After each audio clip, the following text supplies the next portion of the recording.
Good day, everyone, and welcome to today's podcast. I'm your host, Caitlin Wang, and joining me today are... Derek Howell. Andreata. Arisha Uy. Gianna Larna. And Jaden Lee.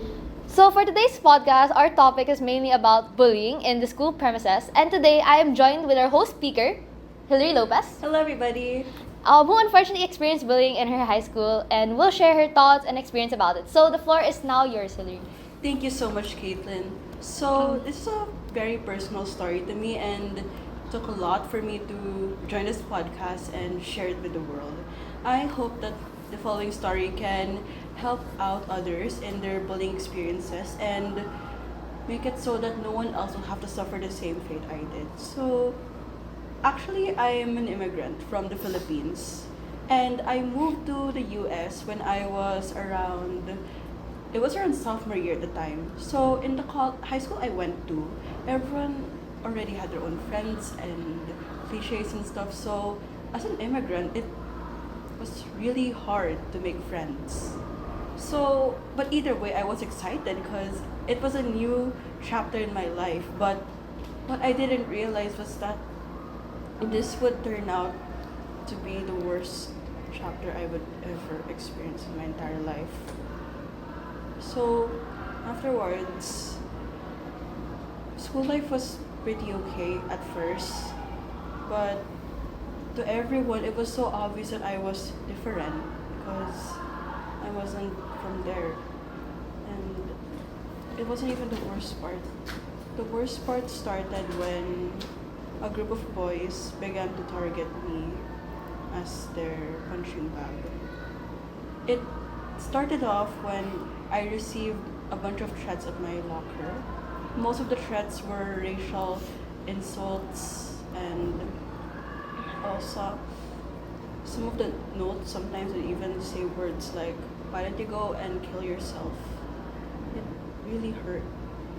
And from then on, the treatment and bullying just got worse and worse. Sometimes in the hallway, they would just stop and they would point at me, call me insults that really hurt.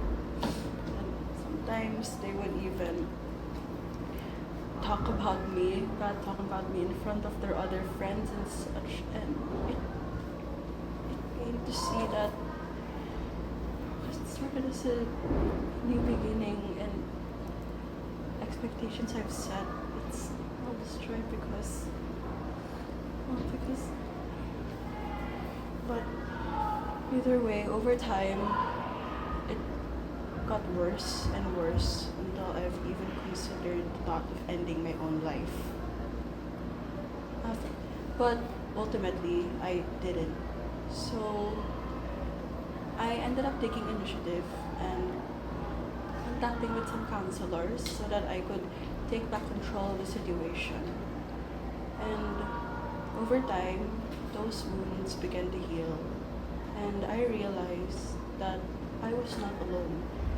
There are many children around the world who are suffering from bullying, all because of their race and nationality. And I hope that in the future there will be no more people who will suffer the same fate as did. I hope this will raise awareness and all. Thank you. Thank you so much to our guest speaker, Hilary, for sharing that story. That was really a rough and traumatizing experience for you, and I'm very happy for you that you've been able to go through it, and yeah, that's really nice of you. Hilary, I know that this experience has been really hard for you, but I want to tell you that you are such a strong person. I know whatever things that you have faced was not easy because bullying really affects you in such a way that it will forever haunt you. So I want to tell you that you are really strong, you know. I'm always here for you, and that I'm always proud of you. Okay? Yeah, and like what Gianna said, Hilary, thank you for sharing your story. It's really amazing how your bravery and your strength to share this with us. Like, it's not often that victims of bullying would like to share their story, and it really admires me. You really admire me. and it opens my mind to the situations of others because you never know what someone could be going through. Oh wait. Okay. Does anyone want to say this? I would just say thank you for sharing your story with us, Hillary. And while listening, what really stood out to me was not how you said it's not the story itself, but it's on how you said it. It really emphasized your voice when you started slowing down on how when you were being talked about, when you were being excluded by the group or being bullied by those boys. Yeah. I noticed your pauses also maybe emphasizing your hesitation in such a painful experience. Okay, well, I want to say thank you, Hillary. And this experience of yours, it makes me wonder why bullying does happen. But I have to ask you, was there no incident that you did to maybe provoke them? No, I'm not sure recall there was no incident that really provoked them to bully in the first place, and from what I've heard, it's just that they really wanted to target them. Well, not only are the bullies responsible for experience, but as well as the students in the school. So, was there support and help? Anything? Initially, during my first few years, there was no support or help that came in any form, but soon after, I took initiative and asked from guidance from counselors and such. That's when the support came.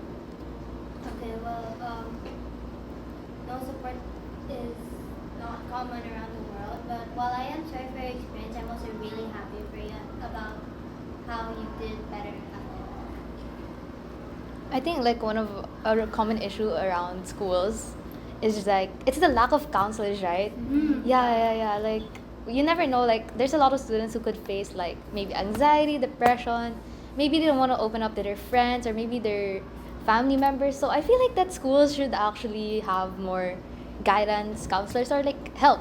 Yeah, and their Yeah, counselors right? should be like friendly because I know that Yeah. there are people who don't want to talk. Yeah, some people find like Yeah. counselors like sometimes like intimidating. And Yeah, I right. really Yeah. should think that teachers should pay more attention to Oh, yeah. students. Because, sometimes The kahit students- nasa classroom. Yeah, the students are like Yeah. kind of shy to like reach out for help. So, like, Actually, Hillary, how did you heal from your experience? I healed from my experience when I was advised to, instead of shifting my energy to those bullies, I was advised to instead focus on things that I loved, which were my studies, which I didn't exactly love, but what I loved the most was writing. I wrote articles and stories, which helped me heal from the experiences. Yeah, and writing is actually one of a coping mechanism. That's a really good coping mechanism, especially when you're going through stuff. Writing can really express how you feel. yeah. Maybe you can show us your writings next time. Yeah. So Hillary, thank you for sharing your story. You're really a brave person for going through all of that alone. So from what I've gathered from your story, of course you're a new student. You're expecting a lot of new things, and new beginnings aren't always gonna be pleasant. Of course, I think most people tend to think that way, but I hope you know that when you start something, there's always gonna be some ups and downs, but nonetheless, you're gonna get through it. And I really admire your strength and your determination to be strong, be brave, and yeah, that's all. Yeah. Does anyone want to add anything else or? Oh yeah, and also that reminds me of how Christ was scourged. Oh yeah, right? yeah. You know, when the Pontius Pilate abused his power to let's say bully Jesus because he's different. And I think that relates to your situation as well. But it's good to be different. Always just be yourself. Yeah. There's nothing to be ashamed of for being unique. Yeah, that's right. You should just be yourself because everyone's unique in their own way. Yeah. So to close off our podcast, does anyone have any final remarks? No. Anyways, thank you everyone for watching today's podcast, and this is our group signing off.